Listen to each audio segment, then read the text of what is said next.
On accueille le dernier invité, le dernier keynote speaker. Il est là, il me rejoint. C'est David Amar. Merci, on l'applaudit. Merci encore, Philippe. Bonjour et bienvenue. Le micro est ouvert, il fonctionne. Ravi, David. Moi, c'est Roxane. Alors, on va parler Cradle to Cradle. Qui connaît, on va d'abord demander dans la salle, qui connaît Cradle to Cradle? Ça veut dire quoi? C'est bien. Donc Harry peut venir, on est prêt. On est bilingue. C'est quelque chose quand on va dans les pays anglo-saxons qui connaissent pas forcément. C'est-à-dire que nous, on utilise cette expression-là, mais eux, sur place, l'utilisent pas. Oui ou Cradle to Cradle? Oui. Ah si, ils l'utilisent C'est beaucoup. quand même. Oui. Oui. Mais c'est beaucoup plus présent dans les pays du nord de l'Europe. C'est ça. En ce qui concerne l'Europe. Oui, À voilà. Amsterdam, on enseigne ça à l'école maternelle. Oui, voilà, c'est ça. Donc, Petite présentation sur ce concept. C'est un concept qui est arrivé il y a quoi? Il y a 15 ans, 12 ans? alors, moi j'avais préparé une keynote, j'ai On pas y va. vraiment préparé Voilà. de répondre à la Oui. question. C'est un concept qui a commencé dans les années 80 Voilà. Donc et plus qui que a ça. vraiment commencé en 95. Voilà. On commence à le connaître vraiment. Et le livre est sorti en 2002. C'est ça. Sorti en 2002 en 18 langues, il a été traduit en français en 2011. Ouais. Donc on est un peu en retard. On est- Entre-temps, il a été vendu à 30 millions d'exemplaires en Chine, et depuis, ils sont à 50 millions d'exemplaires là-bas. Bon. Voilà. Ils Ils sont ont même bien- en avance sur nous là-bas. Ils ont bien fait de le sortir en Chine, je pense. Ah ouais. Ils sont très en avance. Ça a l'air d'être une goutte d'eau, mais ils font des trucs, quand on s'en rendra compte, on sera impressionné. Oui. Voilà. Ils sont en avance. Je vous laisse, David, c'est à vous. Alors, dans le travail, dans le business, dans les affaires, on parle pas souvent d'amour, et on n'ose pas souvent le faire. Moi, je vais vous parler d'amour. Ça a commencé comme ça. J'ai grandi dans une famille avec une grande conscience écologique. J'ai été élevé végétarien, j'ai mangé bio toute ma vie. Dans les années 80, quand on mangeait bio et qu'on parlait d'écologie, on était un ovni. Aujourd'hui, le développement durable est un peu sur toutes les lèvres, l'économie circulaire commence à l'être, et c'est tant mieux. Ma sœur se rappelle encore notre première sortie avec l'école dans le village où j'ai grandi. L'instit avait dit, les deux petits amarres là, tu les surveilles, ils sont différents. Et bon. Et c'est vrai que ça m'avait profondément marqué. Et aujourd'hui, moi je sais que je ne serai pas un ovni si je vous parle d'amour, parce que ça nous concerne tous. Tout ce qu'on fait, on le fait soit par amour, soit par manque d'amour. Et oh là là, ça va être dur les télécommandes et le micro. Oui. Ah non, pardon. Et dans la mode, quand on veut créer du beau, quand on veut créer de la beauté, on le fait par passion, on le fait par amour. Et comme le disait Kasturba Gandhi, on cite souvent Gandhi pour ça, alors que c'est une phrase de sa femme. Voilà, la plus belle étoffe ne possède aucune beauté si elle engendre la faim et le malheur. Et aujourd'hui, nos niveaux de conscience évoluent, notre façon de voir le monde évolue, on est capable de gérer plus de complexité, d'être plus inclusif. Et avec cette vision qui s'élargit, on a vu à quel point la mode était catastrophique et que c'était la deuxième industrie la plus polluante. Et c'est là où les cofondateurs du Cradle to Cradle, Bill McDonough et Michael Brangard, disent « Nous n'avons pas un problème de pollution, nous avons un problème de conception. » Et j'ai mes petites anti-sèches. Aujourd'hui, l'écologie, c'est ça. Et réduire notre impact négatif. Et cette stratégie du développement durable, qui nous invite à faire moins mal, à aller vers le zéro, c'est pas suffisant.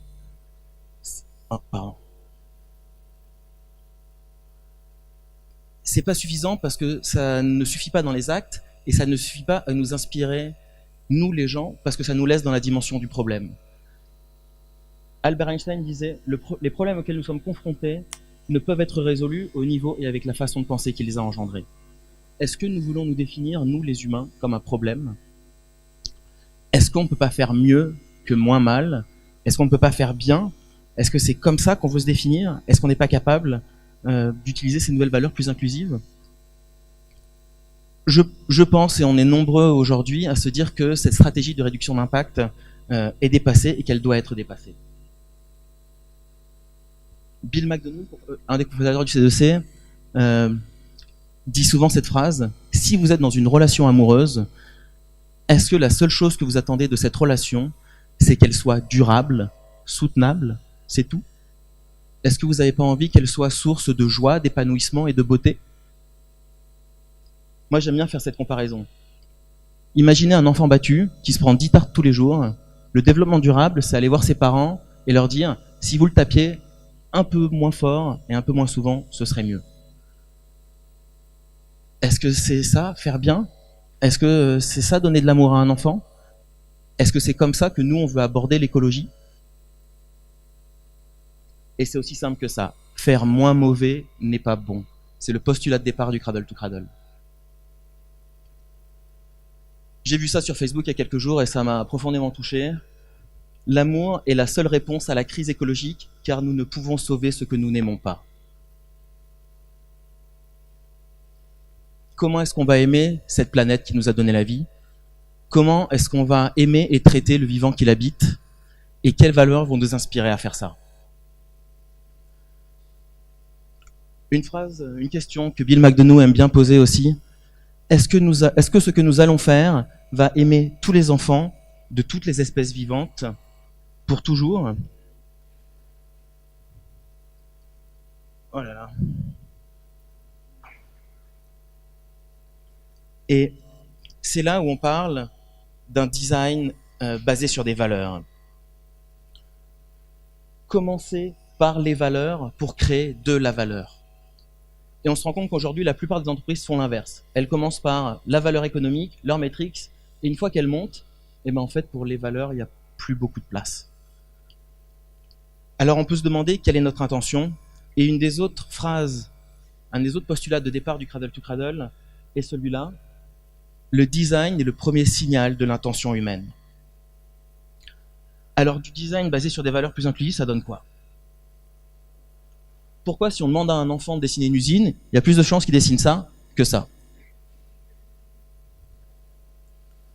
Alors qu'une usine pourrait purifier l'air, purifier l'eau, produire de l'énergie, produire de la nourriture, donner du travail, dynamiser un quartier à l'abandon, et en appartenant à l'entreprise qui a connu la croissance la plus rapide de l'histoire du capitalisme américain, Méthode, en faisant des produits sains et éco-bénéfiques. Ils font du savon, ils font des produits d'entretien. Comment est-ce qu'ils ont fait? Comme ça. Alors, le Cradle to Cradle est d'abord né des principes de Hanovre qui ont été créés pour la conférence des partis de 92 par ses cofondateurs. Et c'était assez long, c'était une liste assez longue, c'est pour ça que je l'ai pas mis. Et de là, ils l'ont résumé pour en tirer leurs 3 principes de base. Le premier, éliminer le concept de déchets. Déchets égale nourriture. Dans la nature, les déchets n'existent pas. Nous, on a inventé la poubelle.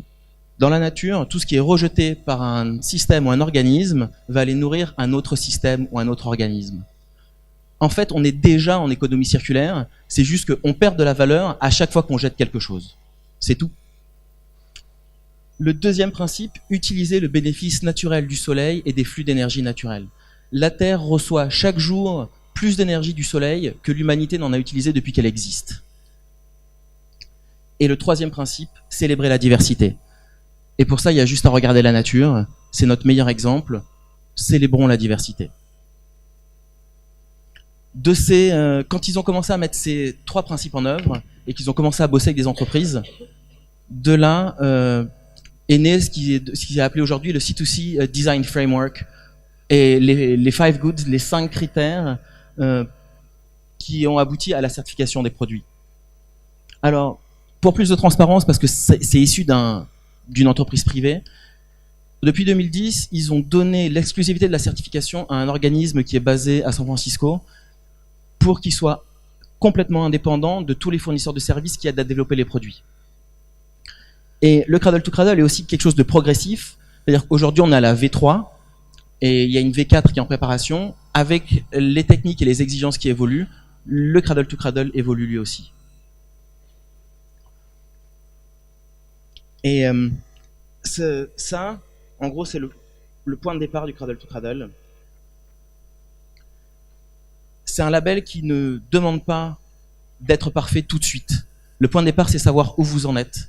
Et ensuite, de vous accompagner vers le plus haut niveau de certification. Et il s'agit plus simplement de réduire votre impact négatif, mais au fur et à mesure d'optimiser votre impact positif. Et c'est aussi, pour nous, c'est ça l'upcycling, c'est toujours améliorer la qualité des matériaux et des process. C'est pas seulement prendre une bâche et en faire un sac. Pour nous, ça c'est ce qu'on appelle du sous-cyclage et de la seconde vie. Ça ne va pas assez loin parce que après ce sac, qu'est-ce qui se passe? Il y a des grandes chances qu'ils finissent à la poubelle. Donc le point de départ du cradle to cradle, et bien qu'on l'associe souvent qu'à l'économie circulaire, le point de départ, on appelle ça la santé des matériaux. Je l'ai traduit littéralement parce que je ne sais pas le faire autrement. On veut qu'il n'y ait que des matériaux sains qui circulent. Le but, c'est de savoir 100% de la composition d'un produit et de s'assurer que la formule chimique soit saine. Et soit saine et sans danger. Et c'est là où, quand on parle de chimie, on parle de chimie verte. Si je vous montre cette formule chimique et que je vous dis que c'est un produit de consommation courante, que vous en consommez peut-être tous les jours, moi la première fois qu'on m'a montré ça, je me suis dit mais c'est quoi ces trucs là, ces machins, j'ai pas envie de consommer ça. C'est la formule chimique d'une banane. Quand on n'est pas chimiste, on comprend pas la chimie. Et tout peut être vu chimiquement. Ce n'est pas parce que un produit est synthétique qu'il est forcément mauvais et dangereux. Et ce n'est pas parce que quelque chose est naturel que c'est bon. Le pétrole est naturel. Et on a tendance à l'oublier. Le deuxième point, et c'est là où on en vient à la circularité. Alors, j'ai pas du tout de chrono, j'espère que je suis dans les temps. Ok. Ah ouais, je me dépêche. La réutilisation des matériaux. Là, on en vient à la circularité. Dans le cradle to cradle, on a identifié 2 cycles. Le cycle biologique et le cycle technique. Le cycle biologique, ça va être le coton, la laine, le lin, le chanvre, l'ortie, la viscose aussi. Et la viscose peut, à un moment donné, basculer dans le cycle technique, parce que le cycle technique, ça va être le polyester. Et ce qu'on espère là, dans les prochaines années, c'est justement le recyclage chimique du polyester, comme la viscose, qui permet d'aller du polymère au monomère et de revenir au polymère, sans utiliser d'additifs ou de catalyseurs toxiques, et de garder la qualité du produit, de la matière, comme si elle était vierge. Et c'est là où l'important pour nous, c'est de garder ces 2 cercles bien séparés les uns des autres. C'est là où vous verrez que nous, le polycoton, on n'est pas très fan. Parce qu'aujourd'hui, recycler du polycoton, c'est très compliqué. Si on ne peut pas perdre de qualité. Et je regarde si j'ai quand même un autre truc important à vous dire là-dessus. Si vous voulez aller plus en détail, ça c'est sur, vous allez voir, c'est les données de la Fondation Ellen MacArthur. Tout le travail que vous pouvez voir de la Fondation vient du Cradle to Cradle. Aujourd'hui, on travaille, enfin je dis on, c'est l'Institut de certification qui travaille énormément avec eux, notamment sur les initiatives de fibres et pour la construction. C'est pour vous montrer à quel point voilà, c'est un peu plus complexe que juste 3 boucles, l'économie circulaire. Il y a beaucoup de potentiel, on n'a pas le temps d'aborder ici, il faudrait 20 minutes juste pour parler de ça. Mais voilà, c'est pour que vous ayez une idée de ce que c'est. Et dans le Cradle to Cradle, on veut avoir une vision plus globale. C'est pour ça que je vous ai montré les 5 critères tout à l'heure. Le 3e point, c'est les énergies renouvelables et la gestion des gaz à effet de serre. On insiste sur un truc important, pardon, c'est que le carbone, le CO2, n'est pas notre ennemi. Le carbone est devenu une toxine simplement quand on le laisse trop longtemps en trop grande quantité au mauvais endroit dans l'air. Je vous invite à aller lire l'article de Nature qui a été publié, Carbon is not the enemy. Voilà. Le but des cycles biologiques et des cycles techniques, le cycle biologique, c'est de régénérer les sols pour que le CO2 puisse faire son cycle et retourner dans le sol. Et le cycle technique, c'est d'arrêter de faire de l'extraction massive de matières premières pour laisser les sols tranquilles et laisser le CO2 dans le sol. Et après, nous, on est des fans de l'énergie nucléaire parce qu'on a la chance d'avoir une centrale nucléaire qui a une distance suffisamment lointaine pour ne pas être dangereuse, le Soleil, à 150 millions de kilomètres de la Terre environ. Et sur cette carte, les petits carrés que vous voyez là, c'est par rapport à nos prévisions d'énergie en 2030, la quantité de surface de panneaux photovoltaïques dont on a besoin pour se fournir en énergie sur ces prévisions-là. C'est pas énorme. Et quand on connaît aujourd'hui le danger de l'extraction des matériaux, autant y mettre des panneaux solaires certifiés Cradle to Cradle. Ils sont certifiés au niveau OR pour la circularité. Ça veut dire que 40% des matériaux sont issus du recyclage et 80% des matériaux qui les composent sont recyclables. Et c'est des gens qui bossent pour aller jusqu'au niveau platine de la certification, c'est-à-dire 100% de circularité avec une stratégie de récupération mise en place. Et d'ailleurs, et j'en viens au 4e point, ils sont platines au niveau de l'eau. Ça veut dire que l'eau qui sort de ces usines de production est potable. Et c'est fabriqué en Chine. Pardon. Et le quatrième point, c'est l'eau. C'est simple, on veut que l'eau à la sortie de production soit potable. Il ne s'agit pas que l'eau soit de moins en moins sale, il faut qu'elle soit de plus en plus propre, jusqu'à ce qu'elle devienne 100% potable. Ça, c'est les toits de Ford, c'est pour gérer les eaux de pluie, parce qu'ils veulent aussi nettoyer leurs eaux de pluie là-bas. Et le dernier point, qui pour moi est primordial, ça sert à rien d'avoir fait tout ce qu'on a fait avant, si on n'a pas envie d'honorer et de célébrer dignement les femmes et les hommes qui font tourner les entreprises. Et si vous voulez arriver au degré le plus haut de certification Cradle to Cradle, vous allez devoir avoir une certification RAP, Fairtrade ou B Corp. C'est là où moi j'aime bien parler de richesse humaine plutôt que de ressources humaines. Bon alors j'ai plus qu'une minute je pense. En vrai ça donne quoi? Le premier tissu qui a été fait c'était en 95, c'est de là qu'est né MBDC, la maison mère du C2C à laquelle je suis affilié. C'était en Suisse, ils étaient vraiment en galère, leur tissu c'était des déchets toxiques, ils en avaient marre. Ils ont bossé avec eux pour analyser des centaines de formules chimiques de teinture pour pouvoir faire des tissus, un tissu clean qui soit compostable. Et ils ont réussi. Leurs chutes de tissus ont permis d'aller protéger des fraisiers l'hiver et de se décomposer au fur et à mesure de l'hiver pour aller ensuite nourrir les fraisiers pendant la saison de pousse. Le cycle biologique, c'est Puma aussi, et ça c'est un bon exemple de raté. C'est-à-dire que eux, ils ont pris leurs chaussures iconiques et ils en ont fait une version moche. Et du coup, c'est vraiment dommage parce que c'était une pompe qui était en 6 mois, elle était entièrement biodégradable, mais elle n'a pas vendu parce qu'elle n'était pas aussi belle que la version originale. Et c'est là où on parle de mode, il faut faire des belles choses. Moi, je suis un ancien styliste, je suis un ancien designer. Si c'est moche, ça vendra pas, ça a beau être certifié, ça sert à rien de le faire. Et du coup, un sac que moi je trouvais très cool, qui était lui dans le cycle technique, en polyester 100% recyclable et recyclé, il n'a pas vendu non plus, et c'était impossible d'avoir ces produits en France. Et je finirai presque là-dessus. Fashion Positive, c'est l'initiative qui a été lancée parce qu'aujourd'hui, dans l'économie circulaire, le challenge et la clé de la réussite, c'est la collaboration. Et donc c'est là où l'Institut a lancé ça il y a quelques années, pour que toutes ces marques, les marques qui ont envie de bosser ensemble, puissent le faire pour créer la matériothèque dont elles ont besoin, pour ensuite accélérer la transition vers la circularité. Et c'est open source, tous les matériaux sont répertoriés, vous pouvez aller voir, vous êtes un designer, vous pouvez aller contacter les entreprises et vous fournir directement auprès d'elles. Ils ont fait aussi un appel à la certification pour les matières dont ils ont besoin en priorité, et un appel à l'innovation, notamment pour le recyclage chimique du polyester et de la viscose, et pour les faux cuirs. Vous avez vu le truc de Stella McCartney tout à l'heure. Ils rêvent que ce cuir qui est fait avec Ecovative, qui est un leader du Cradle to Cradle dans le mycélium, soit certifié. Et voilà. Le premier produit qui était certifié, c'était la laine de Stella McCartney. Oh mince, pardon. Bon, c'était la laine de Stella McCartney, juste avant. Et c'était le premier produit qui est certifié dans le cadre de Fashion Positive. Et ensuite, j'en porte un aujourd'hui, t-shirt de CA. J'ai partagé ça pour soutenir la position qu'Annick Jeanne a eue sur un blog là il y a pas longtemps, où c'est possible pour la fast fashion d'aller dans cette démarche-là. Ils ont réussi à sortir un t-shirt certifié au niveau or, qui est un des niveaux les plus exigeants, et il coûte 7 €. Voilà, moi c'est la première fois que j'ai mis des pieds chez CA pour acheter des t-shirts certifiés. Et voilà. Et pour eux, leur expérience, elle est simple. Le Cradle to Cradle, c'est le meilleur standard pour aller vers l'économie circulaire qu'ils ont trouvé. Alors, je vais finir par 2 citations. Une de moi, je vous laisse lire. Et redis-la, j'ai pas vu. Nous devons nous libérer du passé si nous voulons créer quelque chose de nouveau. C'est beau. Vous pouvez l'applaudir, j'adore. Et c'est génial.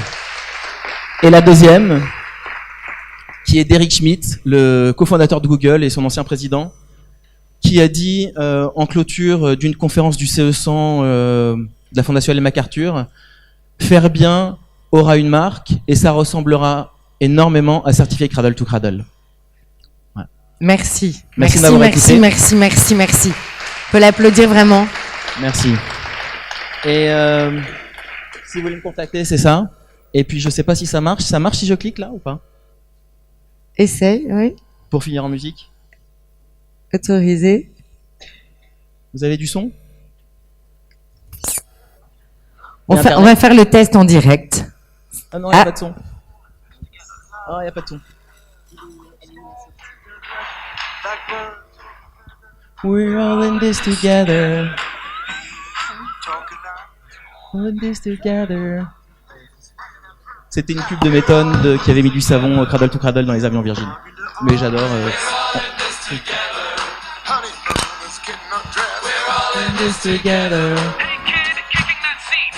Hey guy with the five Burritos to eat. Hey huge burger flicker. Hey, overzealous nail clipper. reality stars, men from stars. Reading like tall guys, sleeping like a log. Bell ringing when 3 martinis said we're all in this Together. We're all in this together. Great for the plane, great for the planet. We're all in this together. Don't make fun of that guy in leather.